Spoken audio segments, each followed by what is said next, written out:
চালাই ধেনু পিছু কানে যায়, না হেরে চাঁদো মুখ না হেরে তোমার। তোর কি কাণ্ড জ্ঞান নেই? কত বেলা হয়ে গেল, শ্রীরাম তো বলেই যাচ্ছে।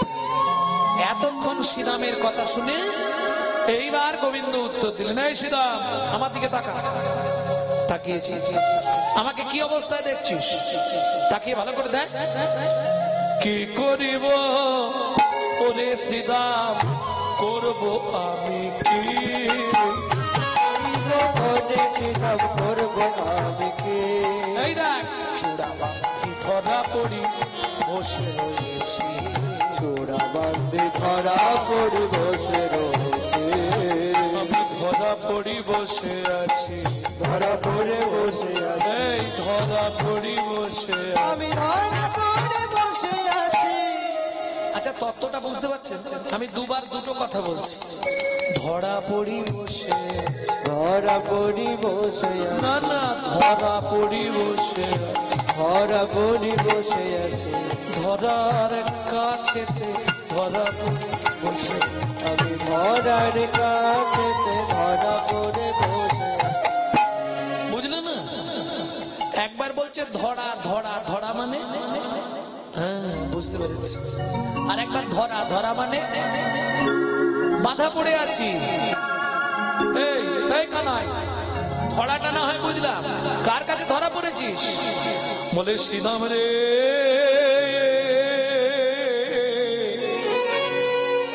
মায়ে না বলিয়া আমি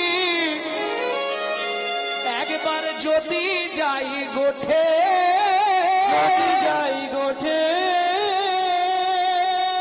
মরিবে আমার মা, পড়িবে সংকটে, পড়িবে সংকটে। কারণ আমি জানি আমার মা আমায় না পেলে মরে যাবে। আমার মা তো প্রাণে বাঁচবে না ভাই, মা তো প্রাণে বাঁচবে না ভাই। আমি মায়ের একা গোপাল, মা তো প্রাণে। ভাব করি যেন তোর একারই পৃথিবীতে মা আছে, আর কারো মা নেই। শ্রীরাম বলছে যে তোর মা তোকে কতটা ভালোবাসে কেউ না জানলে আমরা তো জানি, বিশেষ করে সুবল আর আমি জানি। কিনা সুবল? সুবল বলছে আমি কিছু বলতে পারবো, কারণ সুবল জানে কৃষ্ণ তো সুবলকে সবার থেকে বেশি ভালোবাসে। আর আমি যদি বলে দিই কাল থেকে আমাকে আর একা নেবে না, সঙ্গে সবাইকে নিয়ে তবে আমাকে নেবে। কি হয় মাঝে মাঝে সবাই খেলে, কানাই আমাকে একাকে ডেকে নিয়ে চলে যায় ইশারা করে, কাল থেকে তাহলে নেবে। আর আমি কিছু জানি, তুই তোর বলছিস বল, আমি যা বলার পরে বলবো। সুবল আলাদা হয়ে যেতে চাইছে কেন? গোবিন্দের মুখের উপর কথা বলবে না, শ্রীরাম বলবে কিন্তু সুবল বলবে না। কেন? সুবল যে সুবল বলবে কি করে, বুঝলো না? শ্রীরাম বলছে হ্যাঁ রে সুবল, আমরা বলি তুই ঘান নাড়িস, তুই তো কোনোদিন কিছু মুখের উপর বলিস। বলে আমি যে সুবল, আমার যা কিছু বল সব যে গোবিন্দের দেওয়ারে, গোবিন্দের দেওয়ারে। আমি বলতে গিয়ে সে যদি বল সরিয়ে নেয়, বল সরিয়ে নেয়, একবারে নির্বল হয়ে যাব, নির্বল হয়ে যাব। তাই আমি সুবল, আমি যা বলবো ভালো কথা বলবো, অন্য কিছু বলতে পারবো না। সুবল, একটা সুবল, একটা সুবল, যা বলবো ভালো কথা মিষ্টি কথা বলবো, আমি ওই রুটে বলতে পারবো না। কানাই যাবি নে, এর থেকে বেশি আমি পারবো। শ্রীরাম বলছে এই কানাই তুই মায়ের বড়াই করছিস, হ্যাঁ হাটে হাঁড়িটা ভাঙবো, তোর মা তোকে কতখানি ভালোবাসে। বলে শ্রীরাম তা জানিনি, তবে আমার মা আমাকে ছাড়া বাঁচবে না, এটা আমি প্রমাণ করে দেখেছি। কি করে প্রমাণ করলি? তাহলে শোন বলি। একদিন নবনী খাইয়া ছিলাম লুকাইয়া, একদিন নবনী খাইয়া ছিলাম লুকাইয়া। একদিন কি করেছি জানিস? মা হাটে খুব নবনীর দাম উঠেছে, মা যত্ন করে 3 ভাগ হাঁড়ি শিকায় ঝুলিয়ে রাত্রে রেখেছে। এইবার শোন না, মধুকে আসতে বলেছিলাম, মধুকে, মধু মানে বোঝেন তো, গুরুদেবের ছেলে। ছেলে, শান্তিপুনি মুনির ছেলে বটু, বটুর ভালো নাম হচ্ছে মধুমঙ্গল। মধুকে আসতে বলেছিলাম, মধু এসেছে, আমি নিচে দাঁড়িয়েছি, মধুকে কাঁধে তুলেছি। মধু বলছে কানাই হচ্ছে না, কি করব? পিঁড়িরও উপরে পিঁড়ি উদু খল দিয়া, তাতেও দুজনেতে নাগাল না পাইয়া, কি করি বল? মাটুলো ধরিয়া তবে হাঁড়িতে মারিলু, সিদ্ধ হইল হাঁড়ি তলে দাঁড়াই, তলে দাঁড়াই। হাঁ করে দাঁড়িয়েছিলাম, ননি সব যতটা খেয়েছি বাকি তো সব গায়ে টায়ে ভর্তি হয়ে গেছে। সকালে মা দেখছে 3টে ভাঁড়ের একটাতেও ননি নেই। বলে বিশ্বাস করে একটা ভাঁড়ে মেরেছিলাম, 3টেই ফুটো হয়ে গেছে।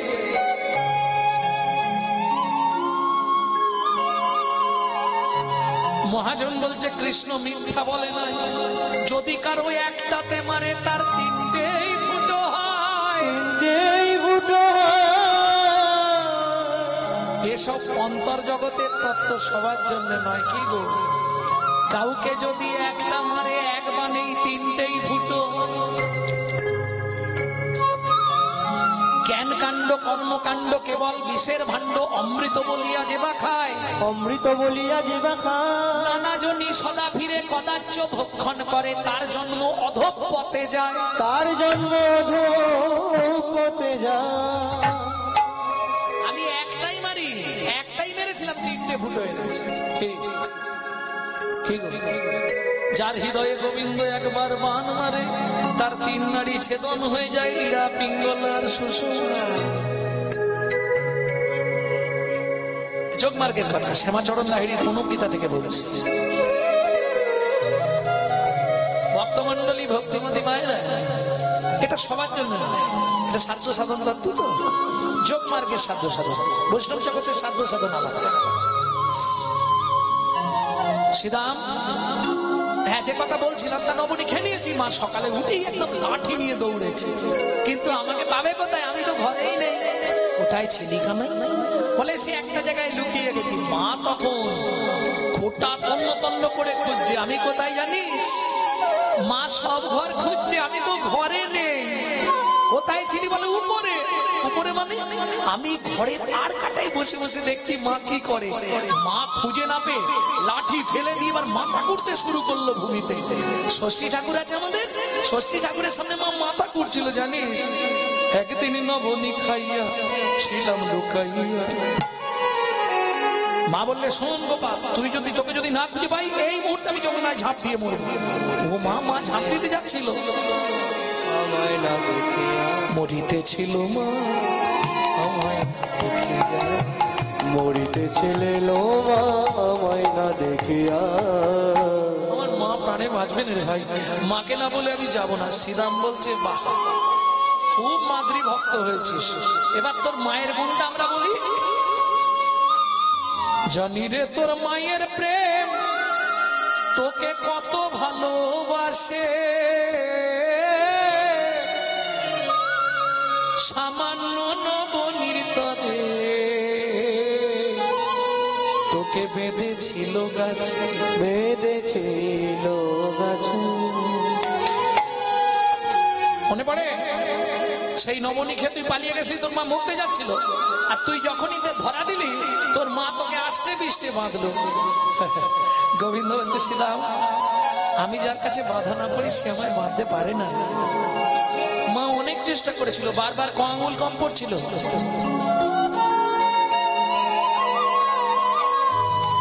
আচ্ছা 2.5 আঙুলে হলো নি, 3 আঙুল হলো নি, 2 আঙুল, 1 আঙুল হতে পারত কেন? 2 আঙুল কেন হলো? ভগবানের সব আছে, ভগবানের সব আছে, দুটো জিনিসের জন্য ভগবান কাঙাল, প্রেম আর ভক্তি। এই দুটো হলো ভক্তের সম্পদ, যা ভগবানের কাছে নাই। আর এই দুটো যদি ভগবানের কাছে থাকতো তাহলে ভক্তের কাছে ভগবানকে আসতে হতো না। এই দুটো পাবার লালসায় ভগবান বারবার ভক্তের কাছে তাই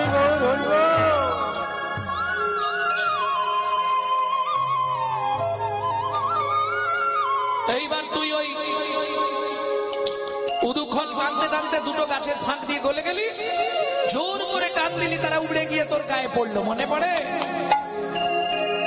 যমলয়োর জন্য যেদিন চেপেছিল যমল অর্জুন যেদিন চেপেছিল বল তোর মা নন্দরানী ছিল বাবু, বল তোর মা নন্দরানী ছিল কোথায়? এই গানটির এই তালটা হচ্ছে আমরা শিখছি। যমল অর্জুন যেদিন চেপেছিল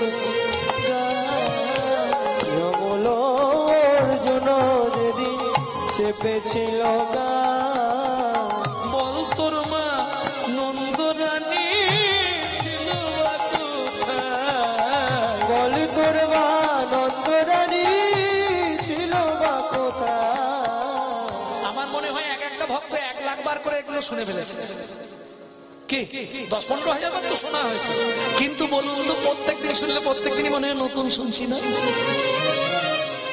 হ্যাঁ, নতুন। এই হলো লীলার মাধুর্য। বল তোর মা নন্দরানী ছিল বা কোথায়?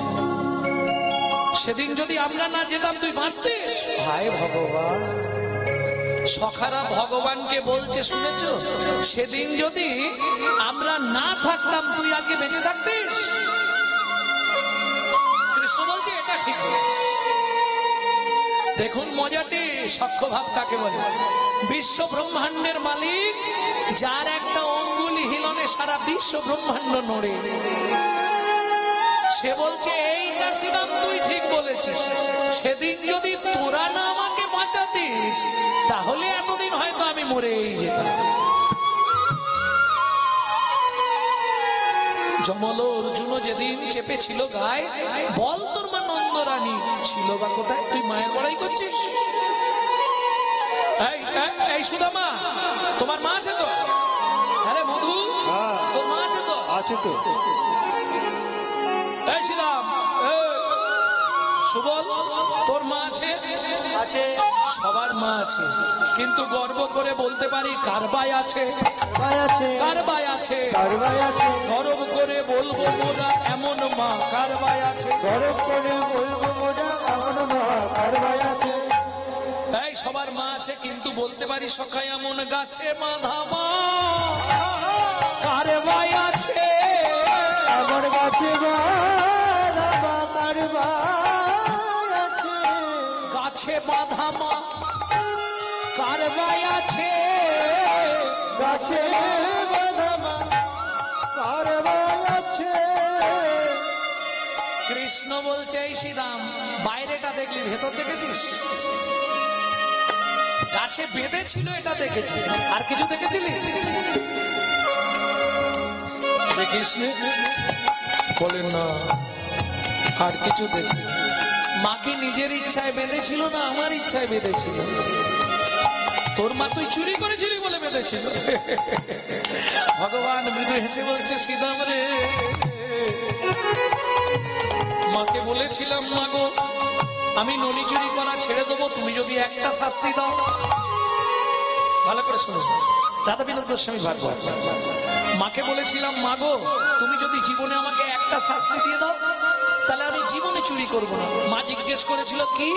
মাকে বলেছিলাম তুমি উদুখলে বাঁধবে, আমি উদুখল নিয়ে ওই দুটো গাছের মাঝখান দিয়ে যাব, দুটো গাছ উপড়ে গিয়ে আমার গায়ে পড়বে, ওরা উদ্ধার হয়ে যাবে, সেদিন থেকে আমি চুরি করা ছেড়ে দেবো। সেটা তো শ্রীরামরা জানে না। সখারা, এটা একটা ব্যাপার, সখারা তাদের সখ্য প্রেমকে একটু বেশি বলে মনে করে, কিন্তু সখ্য প্রেমের চেয়েও বাৎসল্য প্রেমে অধিক আকর্ষণ।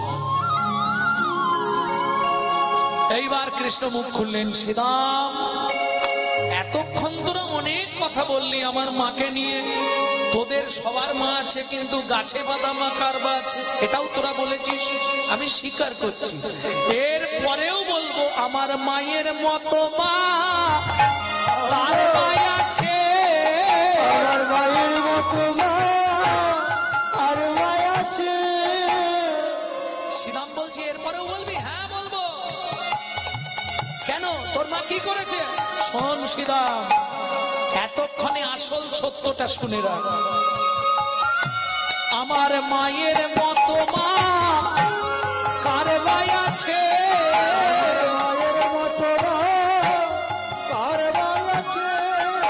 যে মা সন্তানের লাগি নিজের স্তন বেচে। আমার মায়ের মতো মা কার ভাই আছে? দুজন সন্তানের লাগি নিজের স্তন বেচে। মায়ের মতো মা কার ভাই আছে? যে মা সন্তানের লাগি নিজের স্তন বেচে, মায়ের মতো কার ভাই আছে? দুজন সন্তানের লাগি নিজ স্তন বেচে। আমার মায়ের মতো মা কার ভাই আছে? এই কথা কি বলছিস তুই? হ্যাঁ রে সিদা, এমনি কি এত মায়ের পড়াই করি? জানিস সিদা, এমনি আমি মায়ের বড়াই করি রে। ত্রিভুবন খুললে আমার মায়ের মতো মা পাবি না। বলে কেন রে? সন্তানের জন্য নিজের স্তন বিক্রি করেছিল জানিস? শ্রীরাম বলে ও কানাই সে কি? বলে হ্যাঁ রে, যেদিন ধরা হয়ে ধরা দিলাম, যেদিন ধরা হয়ে ধরা দিল মায়ের কাছে আমি পরীক্ষা নিলাম। যেদিন ধরা হয়ে ধরা দিল, আমি মায়ের কাছে পরীক্ষা নিলাম। ধরা হয়ে ধরা দিলাম। ওরে মায়ের কাছে পরীক্ষা নিলাম। সেদিন ভোলানাথকে দোকান সাজালাম। পরীক্ষা নিলাম। ভোলানাথে দোকানি সাজালাম। মায়ের কাছে পরীক্ষা নিলাম। যেদিন ধরা হয়ে ধরা দিলাম। আশুতোষকে সঙ্গে নিয়ে যাচ্ছিলাম। আশুতোষকে জানেন? আশুতোষকে সঙ্গে নিয়ে গেলাম মাকে পরীক্ষা করতে। আশুতোষকে মুদির দোকানি সাজিয়ে দিলাম আর আমি পরীক্ষা করতে ঢুকলাম। দেখলি? শোন, এই ধরাতে একমাত্র ধরাই আমাকে ধরে ফেলেছিল। পৃথিবীতে কে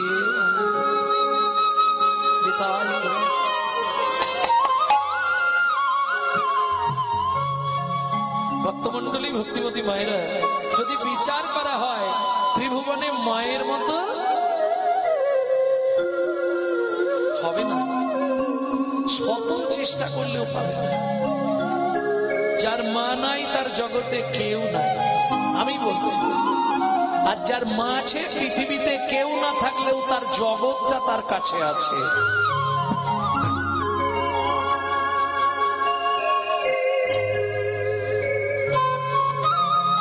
বিশ্বাস করো, আজ থেকে 20 বছর আগে যখন ডাক্তারবাবু বলছে আপনার মা আর বাঁচবে না, আমার মা আর বাঁচবে না, কেন বলতেও খারাপ লাগছে।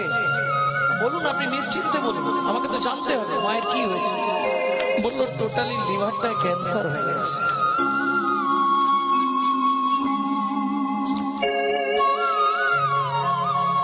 যা যা কিছু ভালো মন্দ খেতে চায় খাইয়ে দিন, বাড়ি নিয়ে রেখে দিন, আর রেখে লাভ নেই এখানে। আর রাস্তা কিচ্ছু নেই, খুব বেশি হলে 30 থেকে 60 দিনের উপরে চাল।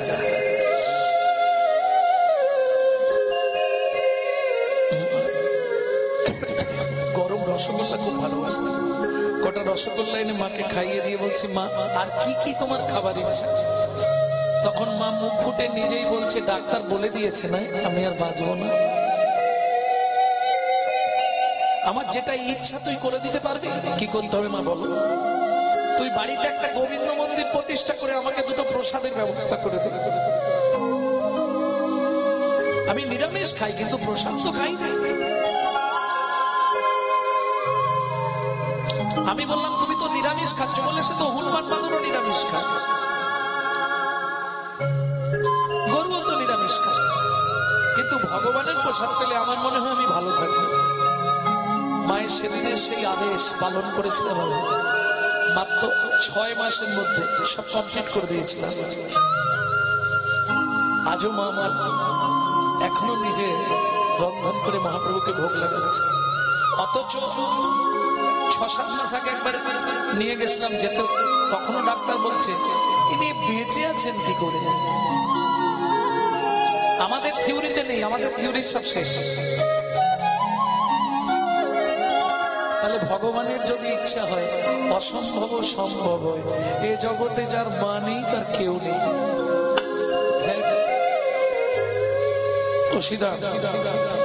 এই দেখ মায়না বলি আমি যদি যাই গোঠে, মরিবে আমার মা পড়িবে সংকটে।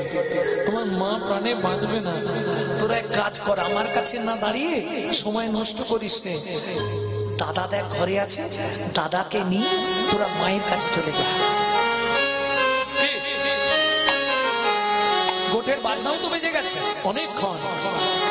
আরে বাজত সব গোঠ বাজনা, বাজত সব গোঠ বাজনা, সাজত বলবীরে,